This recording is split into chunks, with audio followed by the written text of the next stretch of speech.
আসসালামু আলাইকুম। সবাইকে আফরা টিচিং একাডেমি থেকে স্বাগত। আজকে আমরা নবম দশম শ্রেণীর বীজগণিত রাশির অধ্যায় 3.1 এর 6 নম্বর অঙ্কটি করব। দেখো বলছে সূত্রের সাহায্যে বর্গ নির্ণয় করো। 6 নম্বরে ax - by - cz 3 ঘরের, যেটা আগে বলেছিলাম 3 ঘরের পরীক্ষায় কিন্তু প্রায় সময় দিয়ে দেয়। হ্যাঁ, 2 ঘর খুব কম দেয়। যদি সূত্রের সাহায্যে বর্গ একটি আসে তাহলে অবশ্যই 3 ঘরের দিবে, 3 ঘরের দেওয়ার সম্ভাবনা বেশি থাকে। তাও দেখো আমরা কিভাবে 3 ঘরের করবো, দেখো আমরা একটু শিখে রাখি, কাজে লাগবে। এই অধ্যায়ের বর্গগুলো শিখে রাখলে বর্গ অনেক কাজে লাগে। এই অধ্যায়ের আরো অনেক রকমের অঙ্ক আছে, বেসিক গুলোর জানা থাকলে অন্য অঙ্কের জন্য সহজ হবে। তাহলে লিখবে এতের বর্গ, এতের বর্গ লেখো।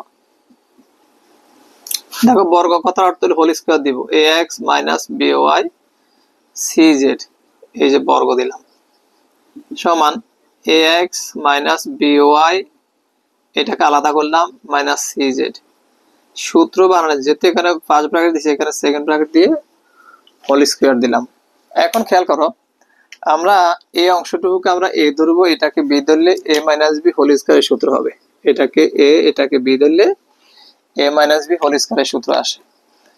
তো খেয়াল করো এখানে এটাকে a ধরি আমরা, তাহলে ax - by whole square minus সূত্রের 2a মানে ax - by, b মানে cz প্লাস b স্কয়ার মানে cz এর উপরে স্কয়ার।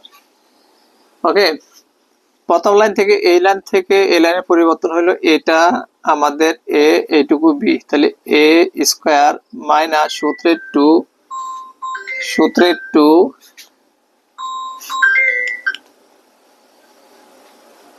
আচ্ছা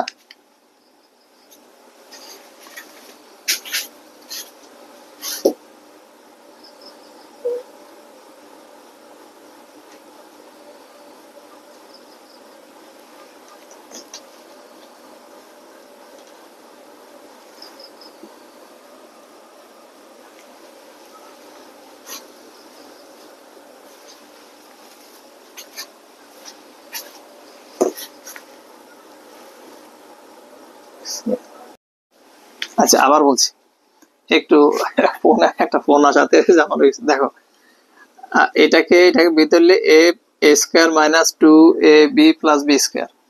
এখন এখানে আরেকটা সূত্র হয়ে গেছে, দেখো এখানে খেয়াল করো, এই অংশটুকু আরেকটা সূত্র হয়ে গেছে।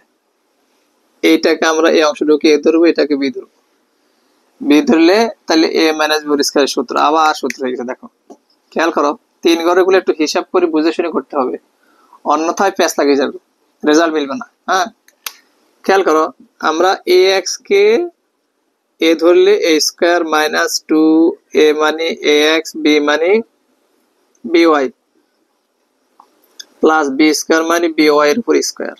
ওকে, এখন দেখো এই অংশটুকু করতে গেছে, অনেকে করতে যায়, আমি সরাসরি যাদেরকে ক্লাস করাই তারা বলে যে এইটা এত বড় জিনিস কোথায় পেয়েছেন, বলার পরও বলে অমনোযোগী ক্লাস দেখাতে। এই জন্য এই অংশটুকু থেকে মার্ক করে রাখছি, এটা আসছে। এখন দেখো এই মাইনাসটা লিখলাম আমি, দেখো ব্র্যাকেটের বাইরে এটা গুণ করব, 2cz, এইটুকু যা আছে সেটা ওইভাবে থাকবে, ax - by, আর এখানে plus c square z square. ঠিক আছে, এখানে a মাইনাস হোল স্কয়ারের সূত্রে a square minus 2ab plus b square, 2 K cz দ্বারা গুণ করছি, 2cz, এটা যা ছিল তা, এখানে c স্কয়ার z স্কয়ার। এখন হিসাব করবো, দেখো খেয়াল করো, এর উপর এই দুটার উপর স্কয়ার মানে a স্কয়ার x স্কয়ার হবে, মাইনাস এইটুকু পুরোটা গুণ, তাহলে একটু সিরিয়াল দিব, 2ab xy একবারে গুণ করে দিলাম, plus b square y square minus 2cz, এটা দিয়ে এটা গুণ করবো। এখানে কি হবে, একবারে লিখে দিই, 2 x, সেটা আগে লিখি, 2ca xz, মাইনাসে মাইনাসে প্লাস তারপরে 2BCYZ কিভাবে হলো 2 এর 2 এ BY কে CZ দ্বারা গুণ করলে সিরিয়াল দিয়ে লিখছি আমি সাজিয়ে লিখছি BCYZ আর এখানে যা আছে সেটাই লিখবো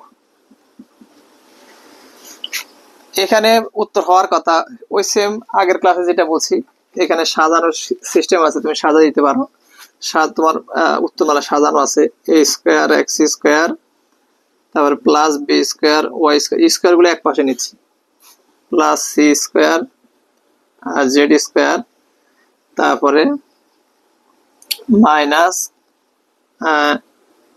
2ab xy plus 2BCYZ minus 2CAXZ এটাই আনসার হবে এর সিরিয়াল তারপরে এখানে যদি উলট পালট হয় একটা আগে একটা পিছে তেমন কোনো সমস্যা হওয়ার কথা না ঠিক আছে তারপরে একটু সাজিয়ে দেখে নিও সাজা দিলে ভালো সাজা দিও ঠিক আছে আশা করি বুঝতে পারছো আরেকবার বলি ফিনিশিং আরেকবার বলি দেখো এই 3 ঘরের এত এর বর্গ করতে বলছে সূত্রের সাহায্যে তাহলে আমরা এত এর বর্গ দিলাম আমরা আলাদা করলাম এই অংশটুকু আলাদা করে নিয়েছি এটাকে আলাদা করেছি এইটুকুকে আমরা এ ধরছি এটাকে বি ধরলে এ মানে হোল স্কয়ার সূত্র a স্কয়ার মাইনাস 2a মানে এটা b মানে cz প্লাস b স্কয়ার মানে cz এর হোল স্কয়ার এইটুকু একটা সূত্র a minus b whole square a square minus 2ab plus b square এই অংশটুকু এখান থেকে আসছে মাইনাস 2cz কে আলাদা গুণ করে এটা রেখে দিলাম আর c স্কয়ার z স্কয়ার এটা আমরা হিসাব করলাম a square x square minus 2abxy আর এখানে plus b square y square 2cz কে x দ্বারা গুণ করলে 2caxz আর মাইনাসে মাইনাসে প্লাস 2b bycz সাজিয়ে লিখলাম c স্কয়ার z স্কয়ার এবারে স্কয়ার গুলো এক পাশে নিচে হিসাব করে সাজিয়ে দাও আশা করি বুঝতে পারছো তুলে ফেলো